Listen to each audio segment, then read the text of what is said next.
नमस्ते दर्शकों, बोल कबीर के YouTube चैनल पर आपका स्वागत है। मेरा मालिक प्रभु प्यार में रंगा हुआ है। वह सारी सृष्टि में पूर्ण तौर पर व्यापक है। प्रभु स्वयं ही रस भरा पदार्थ है, स्वयं ही उसमें रस है और स्वयं ही उस स्वाद का आनंद लेने वाला है। प्रभु खुद ही स्त्री बनता है, खुद ही सेज और खुद ही पति है। प्रभु खुद ही मछलियां पकड़ने वाला है, खुद ही मछली है। खुद ही पानी है जिसमें मछली रहती है, खुद ही जाल है। प्रभु ही उस जाल के मनके है, खुद ही उस जाल में मांस की बोटी है जो मछली को जाल की ओर प्रेरती है। हे सहेलियों, मेरा प्यारा प्रभु स्वयं ही कई तरीकों से अटखेलियां करने वाला है। भाग्यशाली जीवस्त्रियों को वह पति प्रभु सदा मिलता है, पर मेरे जैसियों का हाल देख। हे प्रभु, नानक तेरे दर पर अरदास करता है, तू हर जगह मौजूद है। मुझे भी दीदार दे, तू ही सरोवर है, तू ही सरोवर पे रहने वाला हंस है। सूरज की रोशनी में खिलने वाला कमल का फूल भी तू ही है और चांद की चांदनी में खिलने वाली कमी भी तू ही है। अपने जमाल को और अपने जलाल को देख के तू खुद ही खुश होने वाला है। हे मूर्ख, माया का गुमान क्यों करता है? पिता, पुत्र, स्त्री, माने सारे अंत में तेरे सहायक नहीं बन सकते। हे भाई, इस शरीर को धरती बना, अपने रोजमर्रा के कामों को बीज बना, परमात्मा के नाम के पानी से इस जमीन की सिंचाई कर। अपने मन को किसान बना, परमात्मा का नाम अपने हृदय में उगा। इस तरह हे भाई, वह आत्मिक अवस्था प्राप्त कर लेगा जहां कोई वासना पहुंच नहीं कर सकती। जो मनुष्य गलत विषविकारों को हृदय रूपी भूमि में से इस तरह उखाड़ फेंकता है जैसे खेतों में से नदीम। इन विकारों का त्याग करके जो मनुष्य अपने अंदर एकचित्त हो के प्रभु को स्मरण करता है, जब जब तब वह संयम उसके आत्मिक जीवन के रक्षक बनते हैं, तो उसका हृदय कमल खिल उठता है। उसके अंदर आत्मिक आनंद का रस मानो सिमने लगता है, चूने लगता है। हे नानक, जो मनुष्य 27 ही नक्षत्रों में भाव हर रोज प्रभु का नाम धन एकत्र कर रहे हैं, जो मनुष्य अपनी तीनों ही अवस्थाओं बालपन, जवानी और बुढ़ापा में मौत को याद रखे, जो 4 वेदों, 6 शास्त्रों और 18 पुराणों आदि सारी धार्मिक पुस्तकों में परमात्मा के नाम को ही खोजे, तो इस तरह परमात्मा उसको संसार समुंदर से पार लगा लेता है। हे काजी, ये ना समझना कि सिर्फ बातों से ही रब मिल जाता है। अगर बेईमानियां करके इकट्ठे किए हुए धन के अहंकार में टिके रहे, अगर कामातुर हो के रूप की शोभा में मन जुड़ा रहा, तो बाहर से की गई मजहब की बातें कुछ नहीं संवार सकती।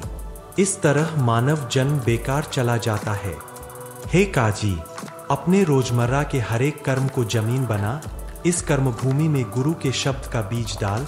स्मरण से पैदा होने वाली आत्मिक सुंदरता का पानी उस कर्म भूमि में सदा देता रह। किसान जैसा उद्यमी बन, तेरी इस किरसानी में श्रद्धा की खेती उगेगी।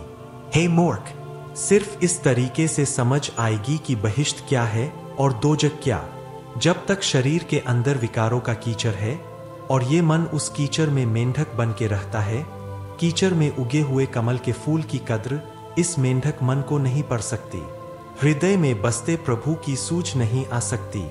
भंवरा आके कमल फूल पर गुंजार डालता है, पर कमल फूल के पास ही कीचड़ में मस्त मेंढक फूल की कद्र नहीं जानता। गुरु भंवरा सदैव हरि स्मरण का उपदेश करता है, पर ये मेंढक मन उस उपदेश को नहीं समझता, इसे ऐसी समझ ही नहीं है।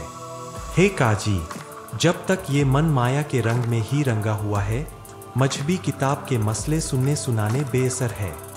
वही बंदे मालिकर्ब की नज़र में है, वही बंदे उसकी नज़र में प्यारे हैं, जिन्होंने पूरी श्रद्धा से उसको स्मरण किया है।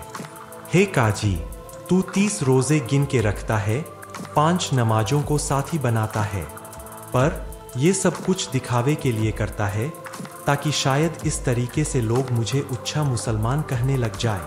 पर नानक कहता है, हे काजी, जीवन के सही रास्ते पर चलना चाहिए। तू ठगी फरेब करके मालधन क्यों इकट्ठा कर रहा है? तू निरी बातें करके लोगों को खुश करता है, पर अंदर से धन के लालच में और काम वासना में अंधा हुआ पड़ा है। ये रास्ता आत्मिक मौत का है।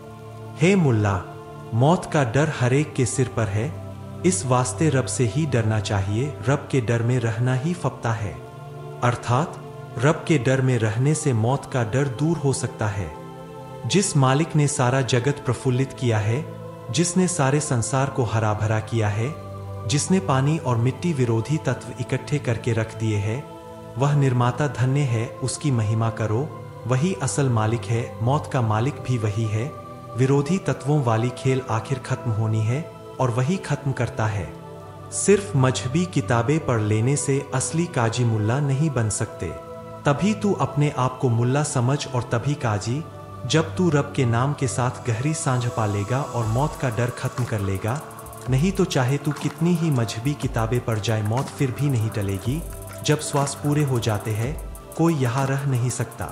वही मनुष्य काजी है जिसने स्वभाव त्याग दिया है और जिसने उस रब के नाम को अपनी जिंदगी का आसरा बनाया है, जो अब भी है, आगे भी रहेगा, जो ना जन्मता है ना ही मरता है, जो सदा कायम रहने वाला है और सबको पैदा करने वाला है। हे काजी, तू पांचों वक्त नमाज पढ़ता है, तू कुरान व अपनी अन्य मजहबी किताबें भी पढ़ता है, फिर भी स्वार्थ में बंधा रह के मौत से डरता है।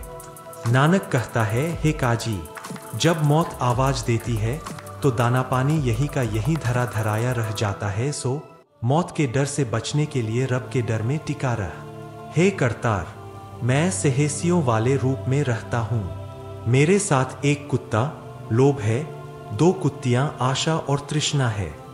मेरे हाथ में झूठ रूपी छुरा है, मैं माया में ठगा जा रहा हूँ और पराया हक खाता हूँ। हे पाति प्रभु, ना मैं तेरी नसीहत पे चलता हूँ ना मेरी करनी बरिया है। मैं सदा डरावने बिगड़े रूप वाला बना रहता हूँ। मुझे अब सिर्फ यही आस है, यही आसरा है कि तेरा जो नाम सारे संसार को पार लंघाता है, वह मुझे भी पार लंघा लेगा। मैं दिन रात मुंह से दूसरों की निंदा करता रहता हूँ। मैं नीच और नीची असलियत वाला हो गया हूँ, पराया घर देखता हूँ। मेरे शरीर में काम व क्रोध जैसे चंडाल बस रहे हैं। हे करतार, मैं साहसियों वाले रूप में ही घूमता फिरता हूँ। मेरा ध्यान इस तरफ रहता है कि लोगों को किसी ठगी में फंसाओ, और मैंने फकीरों वाला लिबास पहना हुआ है। मैंने ठगी का अड्डा बनाया हुआ है, देश को ठग रहा हूँ। ज्यों ज्यों मैं बहुत चतुर बनता हूँ, पापों का और भार अपने सिर पर उठाता जाता हूँ। हे करतार, मैं सांसियों वाला रूप धारण किए बैठा हूँ।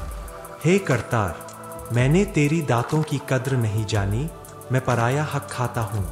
मैं विकारी हूँ, मैं तेरा चोर हूँ, तेरे सामने मैं किस मुंह से हाजिर होऊंगा। जितने भी जीव है, इन सब के अंदर एक परमात्मा की ही बख्शी हुई सूझ काम कर रही है। परमात्मा ने कोई भी ऐसा जीव पैदा नहीं किया जिसे सूझ से वंचित रखा हो। जैसी सूझ प्रभु जीवों को देता है, वैसा ही जीवन रास्ता वे पकड़ लेते हैं। उसी मिली सूझ अनुसार जीव जगत में आते हैं और यहाँ से चले जाते हैं। ये मर्यादा चलाने वाला प्रभु खुद ही है। हे जीव, तू अपनी अच्छी सूझ दिखाने के लिए क्यों चालाकी करता है?